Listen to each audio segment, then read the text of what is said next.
بطور مسلمان ہم نماز کے بارے میں کیا جانتے ہیں؟ آئیے قرآن اور حدیث سے نماز کے بارے میں جاننے کی کوشش کرتے ہیں۔ اللہم صلی علی محمد النبی الامی وعلی آلہ واصحابہ وسلم تسلیما۔ واقیم الصلاۃ، لہذا نماز قائم کرو۔ قل للعباد الذین آمنوا یقیموا الصلاۃ، آپ کہہ دے ان لوگوں سے جو ایمان لائے ہیں کہ نماز کو قائم کرے۔ واقیم الصلاۃ لذکری، اور مجھے یاد کرنے کے لیے نماز قائم کرو۔ وَأَمْرَ أَهْلَكَ بِالصَّلَاةِ وَاسْتَبِرْ عَلَيْهَا، اور اپنے گھرانے والوں کو نماز کی تاکید کر اور خود بھی اس پر جمع رہ۔ وَأَقِیمُوا الصَّلَاةَ إِنَّ الصَّلَاةَ تَنْهَىٰ عَنِ الْفَحْشَاءِ وَالْمُنکَرِ وَلِذِکْرِ اللہِ اکبر، اور نماز کو قائم کرو، بے شک نماز فحش کاموں سے اور گناہوں سے روکتی ہے اور اللہ کا بڑا ذکر ہے۔ وَمَا خَلَقْتُ الْجِنَّ وَالْإِنسَ إِلَّا لِيَعْبُدُونِ، اور ہم نے نہیں پیدا کیے جن و انس مگر اپنی عبادت کے لیے۔ اور متقین وہ لوگ ہیں جو غیب پر ایمان لاتے ہیں اور نماز قائم کرتے ہیں۔ توحید اور رسالت کی شہادت کے بعد اسلام کا دوسرا بڑا اہم ترین رکن نماز ہے۔ حضور نبی پاک صلی اللہ علیہ وآلہ وسلم نے نماز کو دین اسلام کا اولین اور اہم ستون قرار دیا ہے اور کہا کہ بندے اور کفر کے درمیان نماز چھوڑ دینے کا ہی فاصلہ ہے۔ صحیح مسلم۔ نماز کے لیے اصل عربی لفظ جو قرآن و حدیث میں استعمال ہوا ہے وہ صلاۃ ہے، جس کو فارسی اور اردو زبان میں نماز کہتے ہیں۔ عربی کے لفظ صلاۃ کے لفظی معنی تو بہت سارے ہیں، لیکن اصل میں صلاۃ کے معنی دعا، رحمت، استغفار اور اللہ تعالیٰ کی حمد و ثنا بیان کرنے کو صلاۃ کہتے ہیں۔ یعنی اللہ تعالیٰ کی عبادت رسول اللہ صلی اللہ علیہ وآلہ وسلم کے بتائے ہوئے طریقے کے مطابق مخصوص ارکان و کیفیات کا ادا کرنا۔ اسلام میں اگر نماز کی تاریخ دیکھی جائے تو شروع میں صبح اور شام کی صرف دو نمازیں، اور وہ بھی دو رکعت کی فرض تھی۔ مکی زندگی کے آخری برسوں میں 620 عیسوی میں آپ صلی اللہ علیہ وآلہ وسلم کو معراج ہوئی اور معراج کے ساتھ ہی 50 نمازیں فرض کی گئی، لیکن اللہ تعالیٰ نے اپنی رحمت اور نبی پاک صلی اللہ علیہ وآلہ وسلم کی سفارش سے 50 نمازوں کو کم کر کے 5 نمازیں دن میں صبح و شام کی مومنوں پر فرض کر دی اور 50 نمازوں کا ثواب 5 نمازوں پر برقرار رکھا۔ اللہ تعالیٰ نے سورۃ النساء میں ارشاد فرمایا ہے، إِنَّ الصَّلَاةَ كَانَتْ عَلَى الْمُؤْمِنِينَ كِتَابًا مَوْقُوتًا، تحقیق نماز مومنوں پر فرض کی گئی ہے وقت کی پابندی کے ساتھ۔ اتقوا اللہ فی صلاتی، یعنی نماز کے بارے میں اللہ سے ڈرتے رہو۔ اسی طرح مدینہ منورہ پہنچ کر نبی پاک صلی اللہ علیہ وآلہ وسلم نے مسجد نبوی کی بنیاد رکھی اور باقاعدہ باجماعت نماز کا اہتمام فرمایا۔ اس کے لیے آذان کا طریقہ جاری فرمایا اور نماز سے پہلے بدن اور کپڑوں کی صفائی کی۔ اسی طرح نماز پڑھنے کے لیے وضو شرط ہے، وضو کے بغیر کوئی نماز قبول نہیں ہوتی۔ فرض نمازوں کے رکعتوں کی تعداد کچھ یوں ہے: فجر کے 2 رکعت فرض ہے، ظہر کے 4 رکعت، عصر کے 4 رکعت، مغرب کے 3 رکعت فرض ہے، عشاء کے 4 رکعت فرض ہے اور 3 وتر ہے۔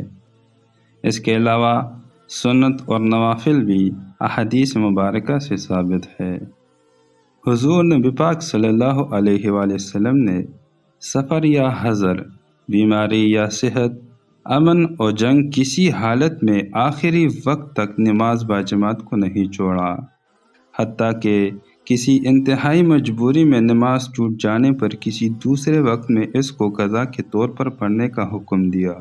نماز ہی ایسی عبادت ہے جو بالغ مسلمان پر ہوش و حواس کے ہوتے ہوئے کسی صورت میں معاف نہیں ہے۔ صرف خواتین کو ان کے خاص دنوں میں نماز پڑھنا منع ہے، باقی ہر مسلمان پر دن رات کے 5 نمازیں فرض ہے اور اس کا پڑھنا باعث ثواب اور نجات ہے، جبکہ نماز سے دوری اور غفلت دنیا اور آخرت کی ناکامی ہے۔ نماز کا مفصل نظام: حد اوقات: وضو، اذان، تکبیر، جماعت، رکعت، قیام، رکوع، سجدہ، تشہد، سلام۔ نماز پنجگانہ کے علاوہ نفلی نمازوں یعنی تہجد، اشراق وغیرہ کے اوقات، جمعہ، عیدین اور جنازہ وغیرہ خاص نمازوں کی ساری تفصیل خود رسول اللہ صلی اللہ علیہ وآلہ وسلم سے عملی تواتر یعنی ساری امت کا ایک دوسرے کو کرتے دیکھ کر سیکھتے سکھاتے چلے آنا، یہ سب ثابت ہے۔ نبی پاک صلی اللہ علیہ وآلہ وسلم نے فرمایا، جیسے مجھے نماز پڑھتے دیکھو اسی طرح پڑھا کرو۔ اسی طرح ہر نماز کا اول اور آخر وقت نبی پاک صلی اللہ علیہ وآلہ وسلم نے مومنوں کو نماز پڑھاتے ہوئے سکھایا اور فرمایا کہ اب انہی اوقات کے اندر نماز پڑھا کرو۔ سب سے پہلے نماز پڑھنے کے لیے وضو ضروری ہے، جگہ کا صاف ہونا ضروری ہے، قبلہ کی طرف رخ کرنا، تکبیر، نیت باندھتے وقت اللہ اکبر کہنا، قیام کھڑا ہونا، ثنا یعنی سبحانک اللہم، تعوذ اعوذ باللہ من الشیطان الرجیم اور تسمیہ یعنی بسم اللہ الرحمن الرحیم، سورہ فاتحہ یعنی الحمدللہ رب العالمین، اور اسی طرح قرآن پاک سے کم از کم 3 آیات پڑھنا ضروری ہے، جیسے سورۃ الکوثر۔ آخری خالی رکعتوں میں صرف سورہ فاتحہ پڑھنا ہے۔ اللہ اکبر کے ساتھ رکوع کرنا، رکوع سے اٹھ کھڑا ہونا، دونوں سجدے کرنا اور نماز کے آخر میں تشہد پڑھنا اور درود شریف پڑھنا اور دائیں اور پھر بائیں جانب سلام پھیرنا، اسی طرح دعائے مغفرت پڑھنا، یہ سب نماز میں ضروری ہے اور یہ بہت مختصر بیان کیا گیا ہے۔ نبی پاک صلی اللہ علیہ وآلہ وسلم نے فرمایا، اللہ تعالیٰ کی عبادت ایسے کرو جیسا کہ تو اسے دیکھ رہا ہے، اگر تو اسے دیکھ نہیں سکتا تو وہ تو تجھے دیکھ رہا ہے۔ یہ دھیان جتنا مضبوط ہوگا اتنا زیادہ نماز میں خشوع و خضوع حاصل ہوگا۔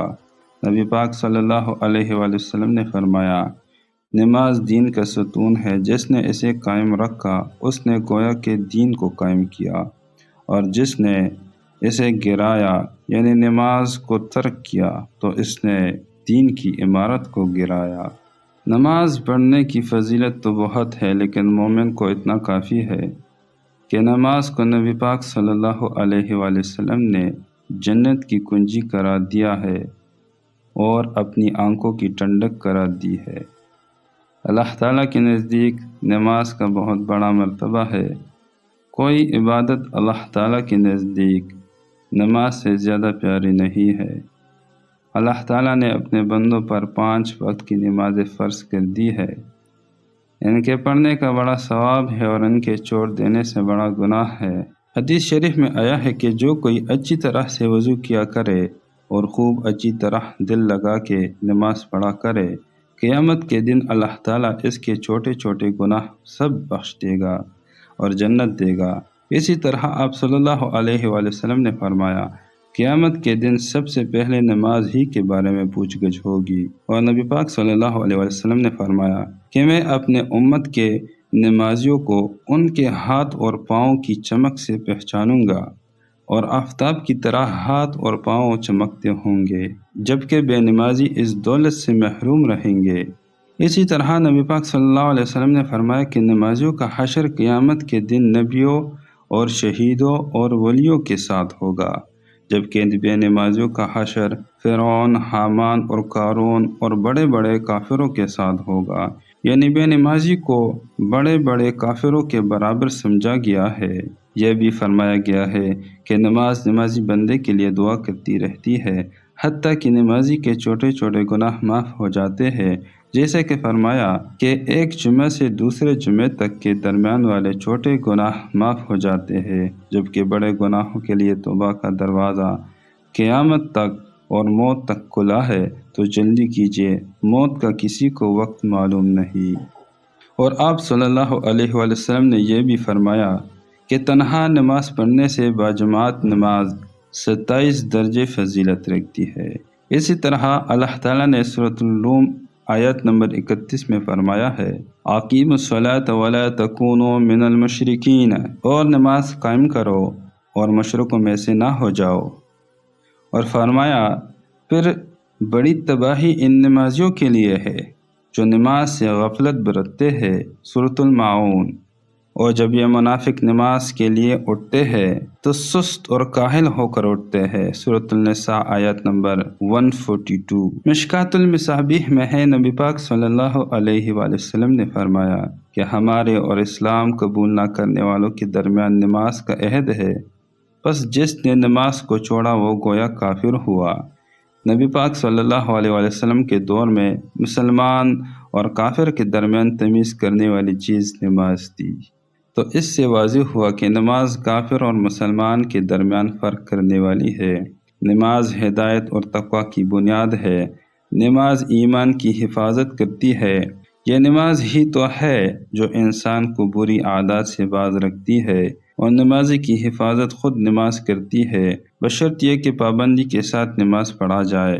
فضائل اعمال میں ایک حدیث ہے، نبی پاک صلی اللہ علیہ وآلہ وسلم نے فرمایا کہ جو شخص نماز کا اہتمام کرتا ہے، اللہ تعالیٰ 5 طرح سے اس کا اکرام فرماتے ہیں۔ نمبر 1 یہ کہ اس پر سے رزق کی تنگی ہٹا دی جاتی ہے۔ نمبر 2 یہ کہ اس سے عذاب قبر ہٹا دیا جاتا ہے۔ نمبر 3 یہ کہ قیامت کے دن اس کو اعمال نامہ دائیں ہاتھ میں دیا جائے گا۔ نمبر 4 یہ کہ پل صراط سے بجلی کی طرح گزر جائے گا۔ نمبر 5 یہ کہ حساب سے محفوظ رہے گا، یعنی جو حساب سے محفوظ رہا وہ یقیناً جنت میں گیا۔ اور جو شخص نماز میں سستی کرتا ہے اس کو 15 طریقے سے عذاب ہوتا ہے، 5 طرح دنیا میں، اور 3 طرح سے موت کے وقت، اور 3 طرح سے قبر میں، اور 3 طرح سے قبر سے نکلنے کے بعد۔ دنیا کے 5 عذاب تو یہ ہے، نمبر 1 یہ کہ اس کی زندگی میں برکت نہیں رہتی۔ نمبر 2 یہ کہ صلحاء کا نور اس کے چہرے سے ہٹا دیا جاتا ہے۔ نمبر 3 یہ کہ اس کے نیک کاموں کا اجر ہٹا دیا جاتا ہے۔ نمبر 4 یہ کہ اس کی دعائیں قبول نہیں ہوتی۔ نمبر 5 یہ کہ نیک بندوں کی دعاؤں میں اس کا استحقاق یعنی حصہ نہیں رہتا۔ اور موت کے وقت کے 3 عذاب یہ ہے، نمبر 1 یہ کہ ذلت سے مرتا ہے، بھوکا مرتا ہے، پیاس کی شدت میں موت آتی ہے، اگر سمندر بھی پلا دی جائے تو پیاس نہیں بجھتی۔ قبر کے 3 عذاب یہ ہے، نمبر 1 یہ کہ اس پر قبر اتنی تنگ ہو جاتی ہے کہ پسلیاں ایک دوسری میں گھس جاتی ہے۔ نمبر 2 یہ کہ قبر میں آگ جلا دی جاتی ہے۔ نمبر 3 یہ کہ ایک سام اس پر ایسی شکل کا مسلط ہوتا ہے جس کی آنکھیں آگ کی ہوتی ہے اور ناخن لوہے کے ہوتے ہیں، لمبے، اتنے لمبے کہ ایک دن پورا چل کر ان کے ختم تک پہنچا جائے۔ اس کی آواز بجلی کی کڑک کی طرح ہوتی ہے۔ وہ یہ کہتا ہے کہ مجھے میرے رب نے تجھ پر مسلط کیا ہے کہ تجھے صبح کی نماز چھوڑنے کی وجہ سے آفتاب نکلنے تک مارے جاؤں، اور ظہر کی نماز چھوڑنے کی وجہ سے عصر تک مارے جاؤں، اور پھر عصر کی نماز چھوڑنے کی وجہ سے مغرب تک مارے جاؤں، اور مغرب کی نماز چھوڑنے کی وجہ سے عشاء تک، اور عشاء کی نماز چھوڑنے کی وجہ سے صبح تک۔ اسی طرح یہ سلسلہ چلتا رہتا ہے۔ ایک دفعہ اس کو مارتا ہے تو اس کی وجہ سے وہ مردہ 70 ہاتھ زمین میں دنس جاتا ہے، زمین دوبارہ پھینکتی ہے۔ اسی طرح قیامت تک اس کو عذاب ہوتا رہے گا۔ اللہ رب العالمین ہم سب کو اس طرح کے ہر قسم کے عذاب سے بچا لے۔ اور جو قبر سے نکلنے کے بعد کے 3 عذاب ہے وہ یہ ہے کہ حساب سختی سے لیا جائے گا، اور جس سے حساب لیا گیا وہ ہلاک ہو گیا۔ دوسری یہ کہ اللہ رب العالمین کا اس پر غضب ہوگا۔ جب اللہ رب العالمین جو رحمان و رحیم ہے وہ غضبناک ہوگا تو اس کی کیا حالت ہوگی۔ نمبر 3 یہ کہ جہنم میں داخل کیا جائے گا۔ یقیناً اللہ رحمان و رحیم ہے، توبہ قبول کرنے والا مہربان ہے۔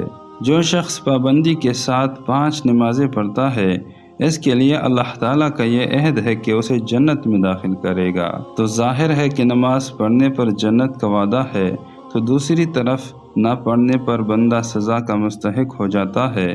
اللہ ہمیں ہدایت دے، آمین۔ اسی طرح جب قیامت کے دن حساب اعمال کا ہوگا تو جہنم والوں سے پوچھا جائے گا کہ تمہیں کس چیز نے ہلاکت میں ڈالا۔ وہ کہیں گے قالوا الم نک من المصلین، کہ ہم نماز نہیں پڑھتے تھے۔ سورۃ المدثر آیات نمبر 43۔ نماز ہی گناہوں سے بچاؤ، توبہ کرنے کا راستہ، نیکی کرنے کا ذریعہ اور نجات پانے کا ذریعہ ہے۔ نماز ہی اللہ رب العالمین سے بات چیت کرنے کا ایک روحانی اور براہ راست ذریعہ ہے۔ نماز ہی دل اور دماغ کے لیے سکون اور راحت کا ذریعہ ہے۔ نماز کو زندگی کا اہم حصہ سمجھو، اور نماز سے ہی انسان اپنے رب العالمین کو پا سکتا ہے، اور جس نے اللہ کو پا لیا اس نے دنیا اور آخرت کی تمام کامیابیوں کو پا لیا۔ اللہ ہمیں نماز پڑھنے کی توفیق عطا فرمائے، آمین۔ سبحان ربک رب العزت عما یصفون وسلام علی المرسلین والحمد للہ رب العالمین۔